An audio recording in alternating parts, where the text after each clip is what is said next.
जितना प्रचार प्रसार होना चाहिए बीच के दिनों में उसमें कुछ अभाव दिखा।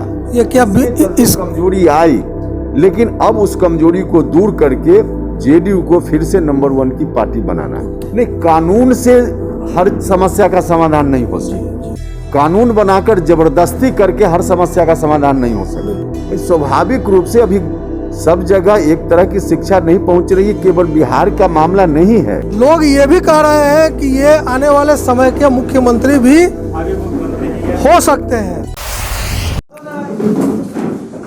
अभी मैं उपेंद्र कुशवाहा जी के साथ बैठा हुआ हूँ। सबसे पहला सवाल और सीधा सवाल, क्या मैं जदयू के अगले राष्ट्रीय अध्यक्ष से बात कर रहा हूँ? नहीं, देखिए, माफ़ कीजिएगा, जनता दल यूनाइटेड के निर्माण में यही पार्टी पहले समता पार्टी के नाम से जानी जाती थी। उस पार्टी के निर्माण में उपेंद्र कुशवाहा की भूमिका एक कार्यकर्ता के रूप में और लोगों के साथ साथ बहुत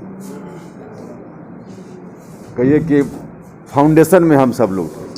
उस भूमिका में, कार्यकर्ता की भूमिका में हम लोग थे।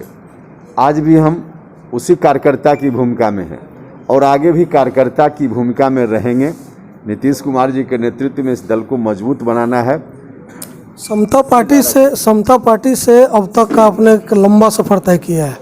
केंद्र में मंत्री रहे हैं आप, HRD मिनिस्टर रहे MOS के, नीतीश जी से अलग हुए, फिर नीतीश जी के साथ आए। शिक्षा आपका एक बहुत बड़ा मुद्दा था जिसके लिए आपने लाठियाँ तक खाई। आज उस मुद्दे को आप कहाँ देखते हैं? संतुष्ट हैं बिहार के शिक्षा व्यवस्था से? मेरे लिए खुशी की बात है कि उन दिनों हम विपक्ष की भूमिका थे तो सड़क पर उतरते थे, डिमांड सरकार से करते थे, लेकिन अब तो सत्ता में है, सत्ताधारी दल में हैं, तो अब जो भी मुद्दा था उन मुद्दों को धरातल पर उतारने में हमको ज़्यादा सुविधा होगी। और उस दृष्टि से माननीय शिक्षा मंत्री जी से मेरी बात हुई है, एक बार नहीं, रोज़ बात होते रहती है। और आगे आने वाले दिनों में जो मुद्दे हमारे थे उनका कार्यान्वयन भी होता हुआ। कौन सा मॉडल आपके दिमाग में है शिक्षा का? मॉडल कुछ भी नहीं, जो भी जहां बच्चों को शिक्षा दी जा रही है, जो सरकार की ओर से देने की व्यवस्था है, वो एक्चुअल में बच्चों तक पहुंचे। बस एक ही हमारा है। सरकार क्या देगी नहीं देगी वो एक अलग विषय है, लेकिन जो सरकार दे रही है, देना चाह रही, वह तो बच्चों तक पहुंचे, इसमें हमारी कोशिश है। वो अभी नहीं पहुंच रही है। स्वाभाविक रूप से अभी सब जगह एक तरह की शिक्षा नहीं पहुंच रही है। केवल बिहार का मामला नहीं है, देश भर का मामला है। बिहार कोई देश से अलग नहीं है, इसको कोई राजनीति की नज़र से देखने की जरूरत नहीं है, लेकिन सच्चाई तो है कि गरीब लोगों तक ठीक से शिक्षा की व्यवस्था नहीं पहुंच पा रही। और सब जगह पूरे देश में यह कठिनाई। हम भारत सरकार में मंत्री थे, हमने देश के दूसरे राज्यों की स्थिति भी देखी है, तो हर जगह गरीब लोगों के साथ परेशानी। सर, आप HRD मिनिस्टर थे, एक सवाल बहुत ईमानदारी से जवाब दीजिएगा। जो भी शिक्षा को लेकर के या HRD डिपार्टमेंट को लेकर के आपके आइडिया थे, उसको कितना इम्प्लीमेंट कर पाए आप 5 साल में? देखिए, उस वक्त जितना भी इम्प्लीमेंट हुआ हो, लेकिन जब आप सीधा सवाल पूछ रहे हैं तो उदाहरण आपके सामने है। अभी कुछ ही दिन पहले की बात है, कल हमारी बात हो रही थी, जो पिछड़ा वर्ग आयोग के अध्यक्ष हैं भगवान लाल सहनी जी। जब हम मंत्री थे उस समय हमने नींव डाली थी और कुछ दिन पहले जाकर परिणाम के रूप में बात आई है। नवोदय विद्यालय में भी जो पिछड़े वर्ग के बच्चे हैं उनके एडमिशन में आरक्षण की व्यवस्था हुई। तो उस समय जो शुरुआत हमने की, धीरे धीरे उसका परिणाम निकल रहा है। चीज़ें कोई एक दिन में नहीं होती, एक प्रक्रिया है। तो उस प्रक्रिया के शुरुआती दौर में हम भी हिस्सेदार थे, बाकी बात आगे हो रही है। बिहार में जदयू क्या कमज़ोर हो रहा था जो आपको साथ लाया गया?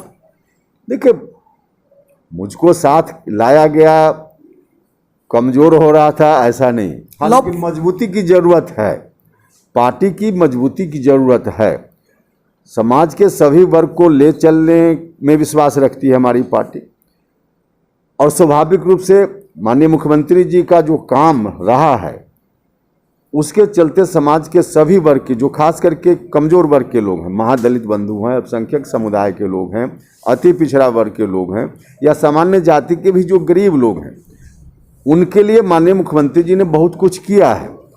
लेकिन कहीं ना कहीं जितना प्रचार प्रसार होना चाहिए बीच के दिनों में उसमें कुछ अभाव दिखा। ये क्या इस कमजोरी आई, लेकिन अब उस कमजोरी को दूर करके जेडीयू को फिर से नंबर 1 की पार्टी बनाना है। क्या इसके लिए भाजपा भी कहीं जिम्मेवार है बिहार में, जो पार्टी के तौर पे बड़ी है लेकिन नेता के तौर पे नीतीश जी बड़े हैं? अच्छा, नीतीश कुमार जी बिहार के सबसे बड़े नेता हैं आज, इसको कोई कैसे इनकार कर सकता है? सबसे बड़े नेता हैं, लेकिन सबसे बड़ा दल बीजेपी है आपके गठबंधन में। भैया दल तो है ही बड़ी पार्टी बीजेपी। इसका कोई कॉन्ट्रडिक्शन हो रहा है? कोई कंट्राडिक्शन की बात नहीं है। सब देखिए, हम लोग गठबंधन में है ना, तो गठबंधन में है तो कहीं उनको कहीं समझौता करना पड़ता है, कहीं हमको समझौता करना पड़ता है। संबंध बनाकर चलना है तो स्वाभाविक रूप से दोनों पक्ष में कोई रिजिड हो जाएगा कहीं तो बात नहीं बनने वाली। तो कभी हमको फ्लेक्सिबल होना पड़ता है, कभी उनको होना पड़ता है, ऐसे ही चलेगा। NDA 1, NDA 2, NDA 3 बिहार किसको सबसे अच्छा मानते हैं? देखिए, जो आज है, गीता में कहा गया जो हुआ वह भी अच्छा, जो हो रहा है यह भी अच्छा, और जो आगे होगा वह भी अच्छा, हम इसको मानते हैं। आपने एक बहुत अच्छी बात कही कि नीतीश जी सब समुदाय सब वर्ग को लेकर चलते हैं, अल्पसंख्यक का भी नाम लिया आपने। दूसरी तरफ एक सवाल अभी आया जनसंख्या नियंत्रण कानून का, जो यूपी में अभी एक पोलराइज और कम्युनलाइज पॉलिटिक्स का हिस्सा बन रहा है, उस तरह की चीज़ें क्या आप बिहार में करना चाहेंगे? देखिए, हम माफ़ कीजिएगा, हर चीज़ को उस नज़र से देखने की ज़रूरत नहीं।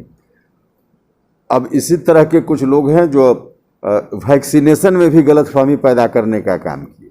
शुरुआती दौर में गरीब लोग जो अशिक्षित लोग हैं, स्वाभाविक रूप से उनके यहाँ गलतफहमी पैदा करने की कोशिश होती है और लोग गलतफहमी पैदा भी कर देते हैं। वैक्सीनेशन हर आदमी के लिए ज़रूरी है, तो शुरुआती दौर में ऐसा लोगों ने फैला दिया कि लोग डरने लगे, लेकिन धीरे धीरे अब गलतफहमी दूर हुई है तो सब लोग लगा रहे हैं। तो उसी तरह से जो जनसंख्या नियंत्रण का मामला है, अब जम्मू कश्मीर में तो अल्पसंख्यक बंधु हैं, हिंदू है नहीं जो मुसलमान लोग हैं बड़ी संख्या में, केरल में बड़ी संख्या में मुसलमान लोग, लेकिन वहाँ कहाँ बाकी बिहार और उत्तर प्रदेश जैसे जनसंख्या बढ़ रही है।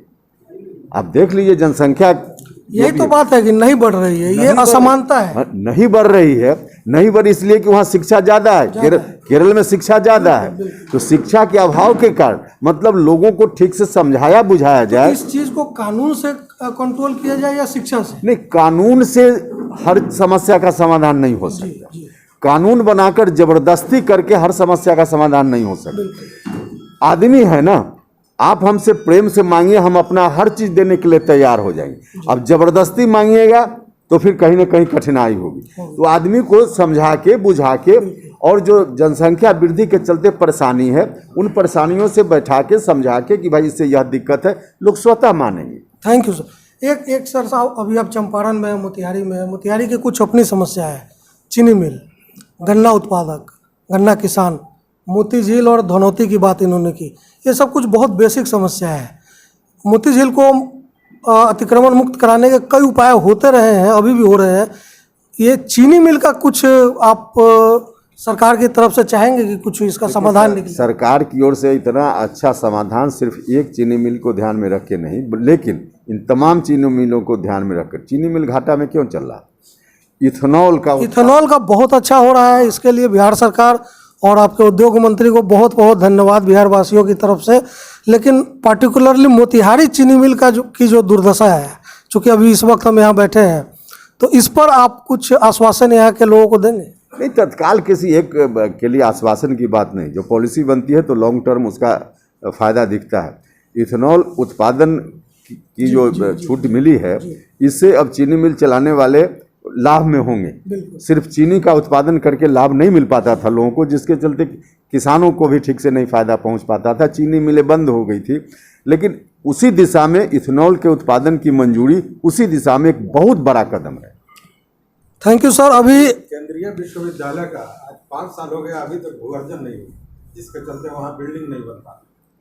अब भूअर्जन में पर्टिकुलर नहीं, हम तो उसके उद्घाटन में भी हम आए थे, तब हम शिक्षा मंत्री ही थे। और बिहार में पहली बार एनडीए की सरकार ने ही मांगा था, एक दे दिया 2 केंद्रीय विश्वविद्यालय, यहाँ भी और बोधगया में। लेकिन हाँ, अब स्थानीय स्तर पे जमीन की उपलब्धता का मामला है, तो कोई कठिनाई होगी, हम नहीं जानते हैं पर्टिकुलर उसमें क्या कठिनाई। कठिनाई का मामला नहीं है, ये प्रशासनिक मामला है। और ये सरकार के संज्ञान में जाना चाहिए, क्योंकि वो कहीं ना कहीं वो एक पूरे पीढ़ी को प्रभावित कर रहा है। नहीं, निश्चित रूप से जल्दी होना चाहिए, हम आपकी बात से एग्री करते हैं। अब देखेंगे उसमें क्या है, अभी हमको ठीक से नहीं जानकारी है। उपेंद्र कुशवाहा जी का बहुत बहुत धन्यवाद। बिहार में लव और कुश की जोड़ी जो है एक बार फिर साथ है, और हम इस वक्त मुझे ऐसा लगता है कि हम लोग अभी जनता दल यू के अगले राष्ट्रीय अध्यक्ष से बात कर रहे हैं, या लोग ये भी कह रहे हैं कि ये आने वाले समय के मुख्यमंत्री भी हो सकते हैं। अब क्या होंगे वक्त बताएगा। बहुत बहुत धन्यवाद, नमस्कार।